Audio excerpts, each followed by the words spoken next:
कि कुर्सी है तुम्हारा ये जनाजा तो नहीं, कुछ कर नहीं सकते तो उतर क्यों नहीं जाते। आखिर कहां गया, उन ताबूतों में खो गया कि आपका कॉन्शियस, आपका जमीर, जहां पर 50,000 लोग बेघर हो गए, यानी 6 लाख हथियारों को लूटा जा रहा है। सर, मैं 11 पॉइंट आपके सामने रखूंगा जो मैं बताने की कोशिश करूंगा कि क्यों हम इस तहरीक अदम एतमाद की तायीद में और मोदी हुकूमत की मुखालिफत में खड़े हैं। सर, हालिया दिनों में हमारे मुल्क में ट्रेन में एक वर्दीपोश दहशतगर्द ने अपने सीनियर मीना साहब का कत्ल करने के बाद ट्रेन के कंपार्टमेंट में जाकर नाम पूछकर, चेहरे पर दाढ़ी देखकर, कपड़े देखकर उनको कत्ल कर दिया और उसके बाद उसने कहा कि इस देश में रहना है तो मोदी को वोट देना पड़ेगा। मैं हुकूमत से जानना चाहूंगा कि क्या ये अक्सरियती तबके की एक्सट्रीमिज्म और रेडिकलाइजेशन की बेहतरीन मिसाल नहीं है, और अगर है तो फिर हुकूमत इस पर क्या करेगी। सर, हमारे आइन में, संविधान में लिबर्टी ऑफ कॉन्शियस को लिखा गया तमहीद में, यानी जमीर की आजादी का जिक्र किया गया है।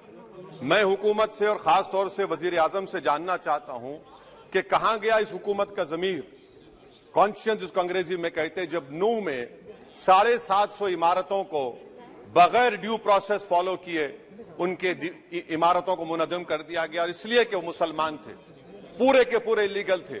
इसीलिए पंजाब की हाईकोर्ट, हरियाणा की हाईकोर्ट ने कहा कि ये एथनिक क्लेंसिंग है। इसकी एक बेहतरीन मिसाल है उस हुकूमत की। तीसरी है कि इस मुल्क में एक नफरत का माहौल, बल्कि एक आतिश को पैदा कर दिया गया, मुसलमानों के खिलाफ नफरत का माहौल। ये 9 साल का इनका ये कारनामा है। तीसरा सर, मणिपुर के ताल्लुक से कल बड़ा लंबा जवाब वजीर दाखिला ने दिया। सर, आसाम राइफल के ऊपर केस बुक हो जाता है, FIR हो जाता है। क्या हो रहा है वहां पर? कहां गया आपका कॉन्शियस, कहां गया आपका जमीर, जब वहां की महिलाओं की अस्मत रेजी की जा रही है। और आप मुख्यमंत्री को नहीं हटाना चाहते इसलिए क्योंकि वो कोऑपरेट कर रहा है। सर, मैं हरियाणा और मणिपुर के वजीर आला के लिए, किसी शायर ने अच्छा कहा था कि कुर्सी है तुम्हारा ये जनाजा तो नहीं, कुछ कर नहीं सकते तो उतर क्यों नहीं जाते। आखिर कहां गया, उन ताबूतों में खो गया कि आपका कॉन्शियस, आपका जमीर, जहां पर 50,000 लोग बेघर हो गए, यानी 6 लाख हथियारों को लूटा जा रहा है। आखिर कौन सा आप इंचार्ज वहां पर हैं। सर, 4था पॉइंट, हिजाब को एक मसला बना दिया गया और मुस्लिम बच्चों को तालीम से महरूम कर दिया गया। क्या ये आपका लिबर्टी ऑफ कॉन्शियस है? कहां गया आपका जमीर। सर, अभी आपने फाइनेंस मिनिस्टर साहबा ने कहा, यहां पर DMK के मोहतरमा कनीमोजी ने महाभारत के द्रौपदी का जिक्र किया। मैं ये पूछना चाहता हूं, बिल्किस बानो इस देश की बेटी है या नहीं? जिस बिल्किस बानो को 11 लोगों ने रेप किया, प्रेग्नेंट थी, उसकी मां का रेप किया, उसकी बेटी को कत्ल कर दिया, उसकी मां का कत्ल कर दिया, आपने कातिलों को रिहा कर दिया। ये आपका कॉन्शियस है? ये आपका कॉन्शियस है?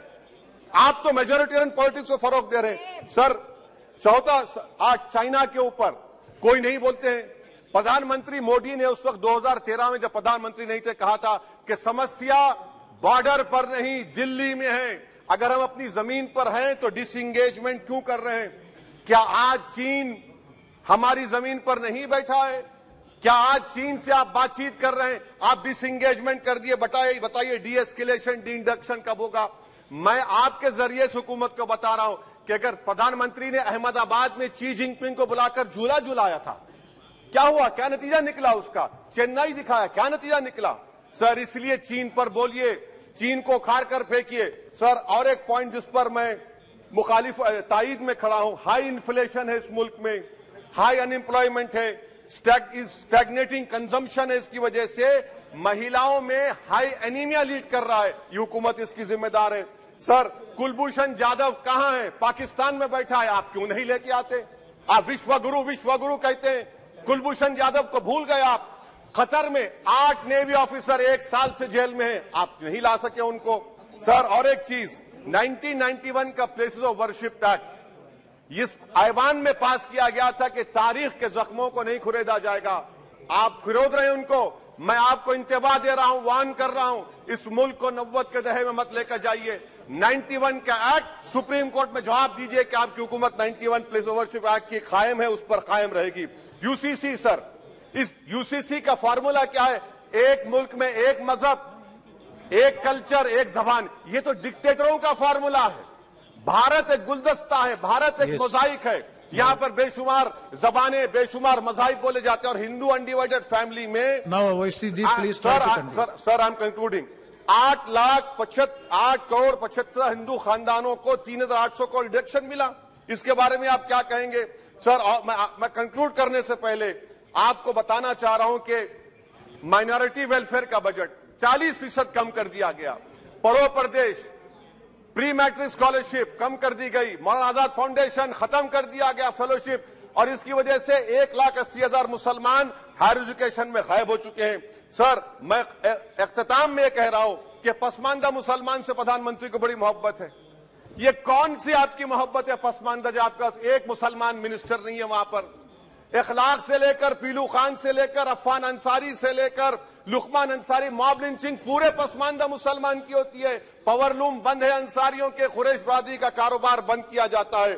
स्पीकर सर, मैं कंक्लूजन में अभी कल हमारे होम मिनिस्टर ने कहा था क्विट इंडिया। अगर इनको मालूम हो जाए कि क्विट इंडिया का नारा एक मुसलमान ने दिया था तो वो भी नहीं बोलेंगे, वो नहीं मालूम था उनको। उसका मैं कंक्लूड कर रहा हूं, उसका नाम यूसुफ मेहर अली था सर। यूसुफ मेहर अली ने क्विट इंडिया का नारा बनाया, जिसको महात्मा गांधी ने सारे देश में एक पैगाम किया। मैं कंक्लूड कर रहा हूं सर, इस देश में अगर आज क्विट इंडिया करना है तो कहना पड़ेगा चाइना क्विट इंडिया। जो गौ रक्षक है जिसका नाम मोनू है, वो आपके लिए मोनू डार्लिंग बन गया है, उसको कहिए क्विट इंडिया। सर, जो लोग तुष्टीकरण की राजनीति आप कर रहे हैं, आप हिंदू अक्सरियती लोगों में हथियार बांट रहे हैं, ये आप देश के लिए खतरा पैदा कर रहे हैं। Sir, I am concluding. इसीलिए हम आपसे अपील कर रहे हैं कि हुकूमत से कह रहे हैं कि आप जो सियासत कर रहे हैं इससे नुकसान देश को होगा।